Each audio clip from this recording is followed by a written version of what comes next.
เอ้า300,000นับเบิ่งคักๆเด้อ ลุงก่อนโอ้ยลุงก่อน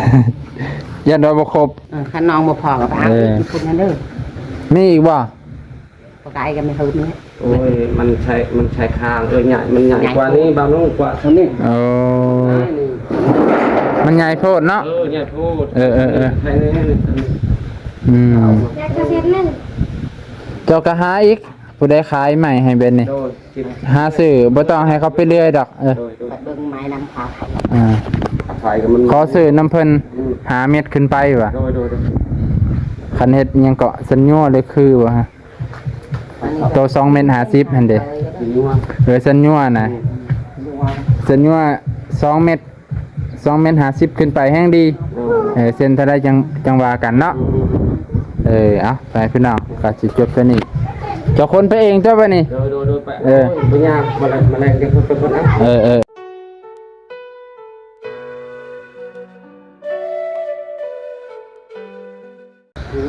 สบายดีพ่อแม่พี่น้องลุงป่าเบิ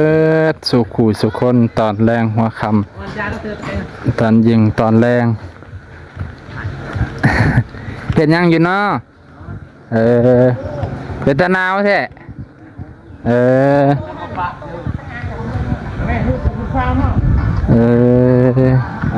ไปพี่น้องมาเบิ่งบรรยากาศตอนค่ำตอนแรง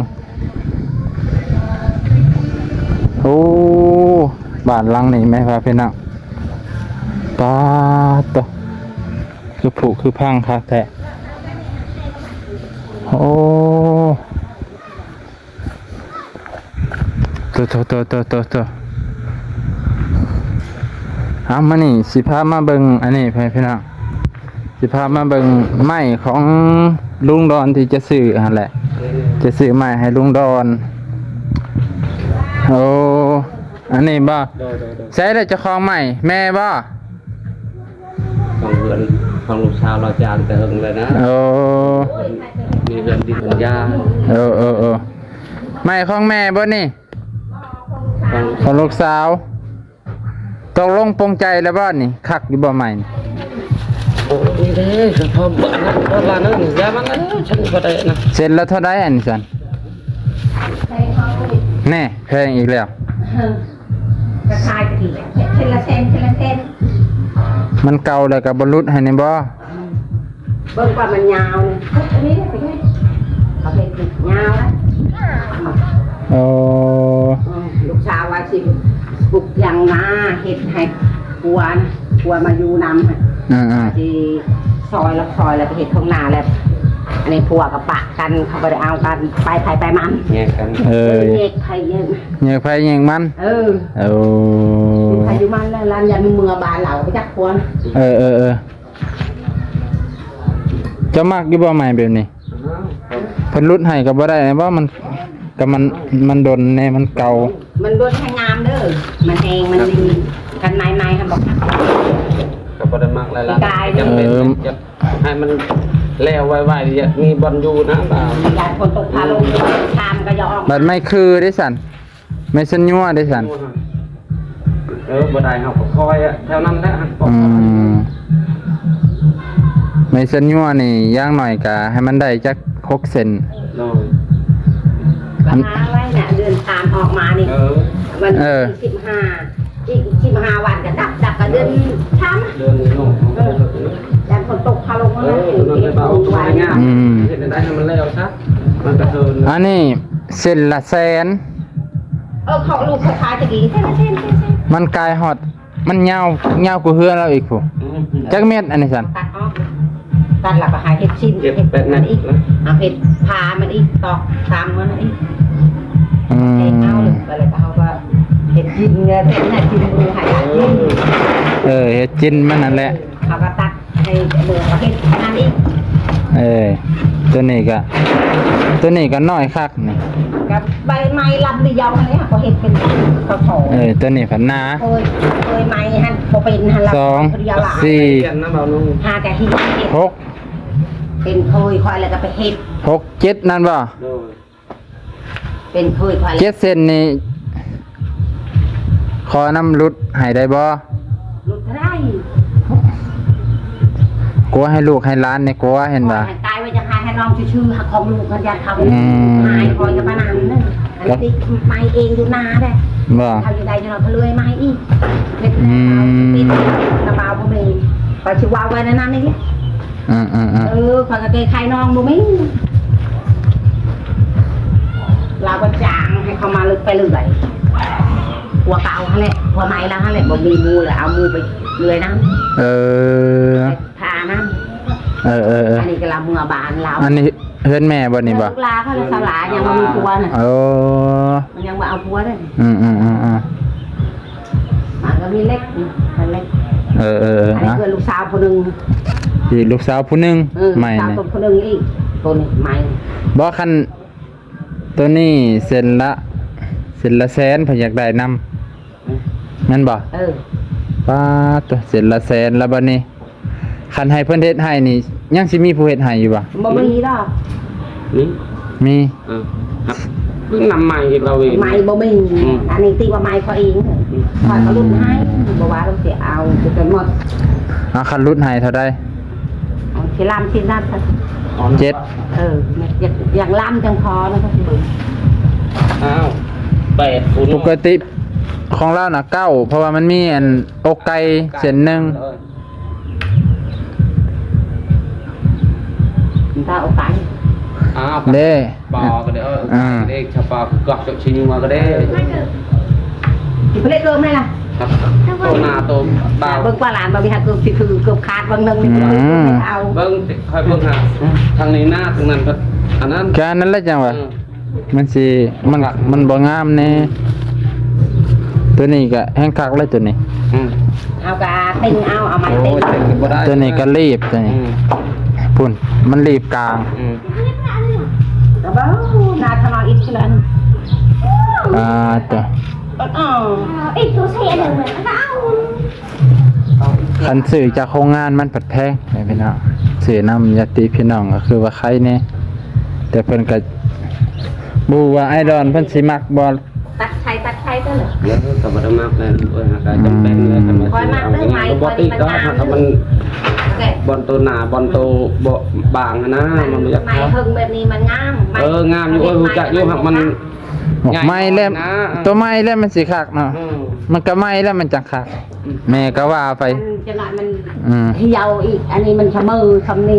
มันแข็งแล้ว แพงแล้วงามแล้วเฮ็ดไม้ดนมันจะไปจากหาอันไม้ทำบ่ครับ ทางมาชะมือตัวน้อยตัวใหญ่จะเฮ็ดได้นี่นี่เจ้าได้ถากอันนั้นอีกบ่าว ไม้ก็ นี่ผมว่านี่ คนบ่เป็นเฮ็ดเด้อ เจ้าจะสิทากบ่แหละคันทากให้เพิ่นลุดให้ โอ้ยแต่มันถากแล้วพอยังบ่เป็นถากแล้วบ่ ทำเฮ็ดเฮ็ด แข็งแล้วแล้ว สิทากยังอันนี้ก็หักมันงามแล้ว งามมันใหญ่น้อยนี่กับตัวนี้ อันนั้นเอาติดอันนั้นครับน้อยนึ เป็น ง ทำนี่ว่าใครแน่บ่าว ชาคันซ้ำนี่น่ะงามอยู่เส้นละแสนก็สิให้ซ้ำนี่ ชื่อไม่เอาเลย มันจะเปรี้ยวเอาเลย คนสาวคนตัวเลย ก็พักเทียบ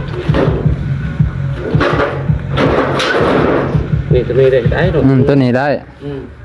คนเดือนนอกมันจะไปเบิ่งหันจักเส้นมัน โอ้ยเอ้ยมันใหญ่โพดอันนั้นทางมันคือเอาออกอีกคุณก็ลดหนึ่งใหม่ โอ้ ว่าสิไปปลุกเพื่อน ไปจนไปเบิ่งเลยบ้านลุงแต่เช้าปุ๊บอยู่นอกปุ๊บบอลเราจะปลุกเพื่อน แต่ว่ามันใหญ่โพด ขนาดใช้คางพอดี โอ้ กันว่าจะใช้ไม้คาวแบบนี้กันทำเนียนพอดีมุด เด้อ พักเทียบก็ไปเอาน่ะไม่ไหวเตะปลาเลยนะเบิ่งปลา จังไรเจ้ามักอยู่บ่ เองตามนะ ยิงตามเจ้าบ่หรือยิงตามข่อยยิงตามข่อย กันว่าเอาตัวบอกเอาต่อคนบริวารเลยนะ แต่ว่าก็คันสิให้เขาเลี้ยให้เขาก็คือว่า นู่กับว่าจะได้แมตละ10แมตละ20อีกค่อยงงกับว่าเป็น อันนี้เขาเลื่อยไว้ได้ดีสบายเลย สมาอยู่ว่ามันแบบมันตัวใหญ่ตัวน้อยนะมันบ่คือกันเหมือนฮะ โอ้ยตัว เจ้ากระจางเขาอีกเอ้ยมันง่ายเขากระไรอีกคนขโมยนี่เจ้าจักไหมอันนี้พวกว่าตกลงกันว่าเม็ดนึง15,000เกี่ยวไปเกี่ยวมาว่าเม็ดละ20เลยขึ้นไปขึ้น ไปลดงง เนาะ นั่นเลยทำประเห็ดเบอร์เห็ดมูเห็ดทำไปได้ยังไง เอ้าก็ตกลงกันแล้วเด้เฮ็ดบ่เฮ็ดข่อยก็บ่ว่าดอก เขาเปลี่ยนเด้อได้เพลงเด้อน้องเอ้ย เป็นนั่นแหละจังว่า เขาจะได้เพลงเขาชิดนี่เขาบ้างเขาอยากได้เช้าหันว่าบริษัทจัง ตัว เอา ให้ บ พี่ ริ น้อง การให้หนา เม็ดละ20อันนี้ก็เอาไปพี่น้องก็ได้เลือกมา3เซนกายฮอด5เม็ดก็สิได้ให้เพิ่นถ้ามันเหลือก็ให้เพิ่นตัดแล้วก็เฮ็ด การที่อันนั้นนี่ เฮ็ดไม้เส้นเพื่อสิ เป็นทาง เพื่อสิจังได๋ได้แอมนั่นแหละให้มันแข็งแห้งแน่คันเอาไม้ตัวน้อยนี่มันสิบ่แข็งแห้งก็เลย อันนี้มันไม้อันนี้มัน ให้เพิ่นไปตัดเอาให้เพิ่นแทกเอา ไม้มันนี่ ไม้มันอาจารย์ตะ เขาเฮ็ดไว้ เบิดทั้งเบิดมันมี 7-8 เซนแต่ว่ามันบ่งามก็เลยเลือกเอาสิตัวงาม แม่เพิ่นก็เลยว่าเส้นละแสนนะเส้นละแสนก็จังว่าแล้วมันจำเป็นแล้วมันบ่มีไม้ให้ผู้ไปตัดให้ก็ เขาเฮ็ดได้ เขาให้อยากได้แพง5เม็ด เช้าค่ะ 5เม็ดแสนหนึ่งครับว่ะบ่ได้5เม็ด2แสน มันไอ้ขอ เพราะว่าเม็ดละ20,000กีบ5เม็ด2แสนแต่ของแม่เพิ่นนี่มันได้ยาว ยาว เกือบ7เม็ด8เม็ดให้พี่น้องเก่าขยามันให้ บ่แม่นเก่าเขาเฮ็ดไว้แต่มันง่าย มันบ่ได้เก่าแล้วมันอยู่ในโฮมนี่แต่มันดนซื่อ ปีกายนี่ ปีกายนี่ เฮ็ดไว้ พี่กายหนึง เขามักไม้แบบนี้เด้อเขาเฮ็ดไม้ทั้งหมด จังไดก็จำเป็นแหละแม่เอ้ยเอ้า3แสนนับเบิ่งคักๆเด้อ ลุงก่อนโอ้ยลุงก่อน ยันว่าบ่ครบ คันน้องบ่พอกับเอาอีกคนนั้นเด้อ มีอีกบ่ ปกายกันไม่เท่านี้ โอ้ยมันใช้คางใหญ่มันใหญ่กว่านี้บางน้องกว่าเท่านี้ โอ้มันใหญ่โพดเนาะ ใหญ่พูด เออ ใช่นี่ อยากจะเฮ็ดนั่น เจ้าก็หาอีกผู้ใดขายใหม่ให้เบนนี่ โดยจิบ หาซื้อบ่ต้องให้เขาไปเรื่อยดอกโดย ปัดเบิ่งไม้นำขา า ไฟกับมัน ขอซื้อน้ำเพิ่นหาเม็ดขึ้นไปว่ะ โดย คันเฮ็ดอิหยังเกาะสัญญัวเลยคือว่าฮะตัว2เม็ด50หั่นเด้ กินนัว สัญญัวน่ะสัญญัว2เม็ด50ขึ้นไปแฮงดีเส้นเท่าใด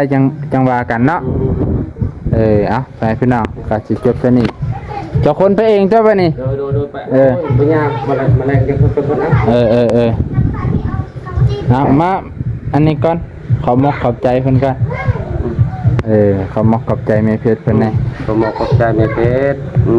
อวยพรเพิ่น ให้อยู่ดีนี่ให้จะได้ใครยังไม่ แน่มาทางนี้ติ ครับก็ให้ก็ไปจัดแนวเรามานุ่ง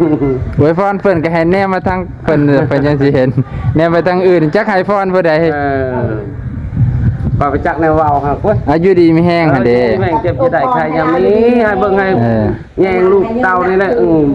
ลาวเบิ่งแยงเจ้าให้ลูกอยู่ ให้สุขภาพแข็งแรงนั่นแหละ ให้เบิ่งให้มันแย่งผู้บ่มีเด้อ สาธุขอบใจหลายๆแม่เพชรเนาะ ได้กินก็ดีต่อไปเอ้ย มื้อนี้ก็สิได้